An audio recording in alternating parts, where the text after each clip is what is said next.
மாண்புமிகு பேரவைத் தலைவர் அவர்களே, இந்த ஆண்டு மானிய கோரிக்கையில் 100 அறிவிப்புகள் உள்ளது. அது சிலவற்றை மட்டும் இப்போது அறிவிக்க விரும்புகிறேன். மீத அறிவிப்புகளை நான் படித்ததாக கருதி அவை குறிப்பை சேர்த்திடுமாறு கேட்டுக்கொள்கிறேன். கலைஞர் நூற்றாண்டு பேருந்து முனையம்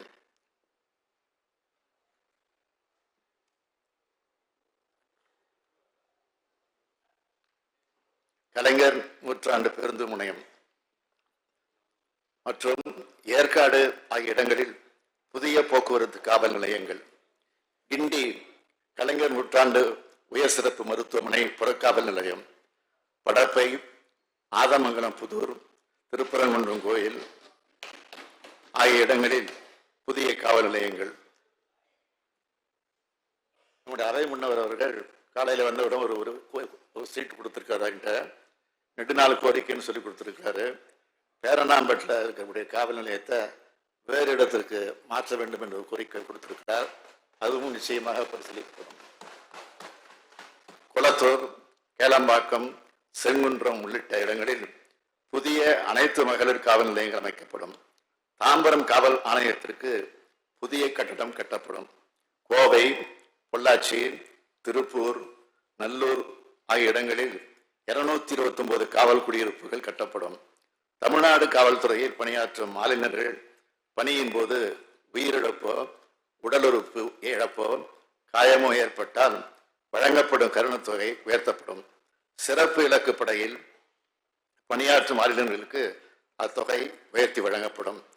ஊர்காவல் படையில் பணியாற்றும் ஆளுநர்கள் உயிரிழக்கும் போது அவர்கள் குடும்பத்திற்கு தமிழ்நாடு ஊர்காவல் படை நலன் மற்றும் கருணை கொடை நிதியிலிருந்து வழங்கப்படும் மதிப்பு இழப்பீடு 15,000 ரூபாய் 1 லட்சம் ரூபாயாகவும், காயமற்றவர்களுக்கான நிதி 10,000 இருந்து 50,000 ரூபாயும் உயர்த்தப்படும். கோவை மாநகராட்சியை விபத்தில்லாத மாநகரமாக மாற்றிட 5 கோடி ரூபாய் மதிப்பீட்டில் செயல் திட்டம் ஒன்று செயல்படுத்தப்படும். தஞ்சாவூர் வட்டார தடய அறிவியல் ஆய்வகத்தில் 5 கோடி 21 லட்சம் ரூபாய் செலவில் புதிய ஆயப்பிரிவு ஒன்று உருவாக்கப்படும். தீயணைப்பு மற்றும் மீட்பு பணியில் ஈடுபடும் பணியாளர்களின் பயன்பாட்டிற்காக 1500 தற்காப்பு உடைகளும், மீட்பு பணியில் ஈடுபடும் பணியாளர்களுக்கு சிறிய உபகரணங்களோடு கூடிய 3000 மீட்பு உடைகளும் 4 கோடி 50 லட்சம் ரூபாய் செலவில் வழங்கப்படும். ஏரல், கருமத்தம்பட்டி, மடத்துக்குளம், கோவலம், படப்பை, திருநெல்வேலி மாநகரம், புதுவையில் உள்ளிட்ட 7 இடங்களில் புதிய தீயணைப்பு மற்றும் மீட்பு பணிகள் நிலையங்கள் நிறுவப்படும்.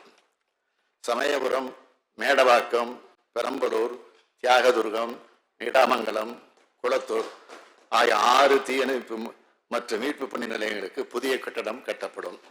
அது மட்டுமல்ல, அரசு ஊழியர்களுக்கான புதிய மருத்துவ காப்பீடு திட்டத்தில் அரசு ஊழியர்களை சார்ந்துள்ள தாய் தந்தையாரையும் பயனாளிகளாக சேர்த்திட வேண்டும் என்று காவல்துறையினர் உள்ளிட்ட பல்வேறு அரசு அலுவலர்களிடமிருந்தும் கோரிக்கைகள் வரப்பெற்றுள்ளன. அவற்றை உரிய முறையில் ஆராய்ந்து அரசு அலுவலர்களை சார்ந்து வாழும் அவர்களது பெற்றோர்களுக்கும் மருத்துவ காப்பீட்டின் பலன் சென்றடையும் வகையில் சம்பந்தப்பட்ட அரசு ஊழியர்களின் விருப்பத்தை பெற்று தற்போது நடைமுறையில் உள்ள புதிய மருத்துவ காப்பீடு திட்டம் மறுசீரமைக்கப்படும். மேலும் புதிய மருத்துவ காப்பீடு திட்டத்தின் பயன்களை பெறும் அரசு அலுவலர்கள் எதிர்கொள்ளும் நடைமுறை சிக்கல்களை கலைந்திட தலைமைச் செயலாளர் தலைமையில் விரைவில் ஆய்வுக் கூட்டம் நடத்திடவும் தேவைப்படும் நெறிமுறைகளை வழங்கிடவும் நான் உத்தரவிட்டுள்ளேன். மாண்புமிகு பேரவைத் தலைவர் அவர்களே, எங்களது இலக்கு மிக பெரியது, எங்களது கொள்கை மிக மிக பெரியது. எனவே எங்களது பயணமும் மிக மிக நீண்டது.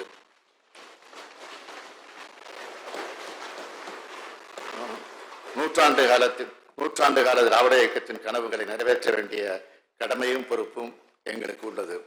பகுத்தறிவு புகழவன் தந்தை பெரியாரின் சிந்தனைகளை பேரறிஞர் அண்ணாவின் பாணியிலே தமிழக தலைவர் கலைஞர் அவர்கள் செயல்வேகத்தோடு கொண்டு செலுத்தி வருகிறேன்.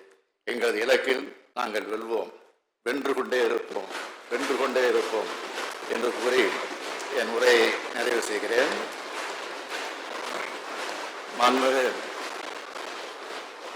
மாண்புமிகு பேரவைத் தலைவர் அவர்களே, மாண்புமிகு உறுப்பினரால் வழங்கப்பட்டிருக்கக்கூடிய கோரிக்கை எண் 22 காவல் பற்றிய மானிய கோரிக்கை மீதான வெட்டு தீர்மானங்களையும், கோரிக்கை எண் 23 தீயணைப்பு மற்றும் மீட்பு பணிகள் குறித்த வெட்டு தீர்மானங்களையும் நான் படித்து பார்த்தேன். அவை விதிகளுக்கு உட்பட்டு இருக்கும் பட்சத்தில் நிச்சயமாக உறுதியாக நிதி நிலைமைக்கு ஏற்றபடியாய் அதை நிறைவேற்ற இந்த அரசு உறுதியாக பரிசீலிக்கும். எனவே நான் ஏற்கனவே கூறியது போல மக்களை காக்கும் பணியில் காவல்துறை மற்றும் தீயணைப்பு துறைகளின் தேவைகளை, கோரிக்கைகளை இந்த அரசு உறுதியாக உரிய முறையில் நிறைவேற்றி தரும். அவற்றுக்கு போதிய விளக்கங்களை என்னுடைய பதில் உரையில் அளித்திருக்கிறேன்.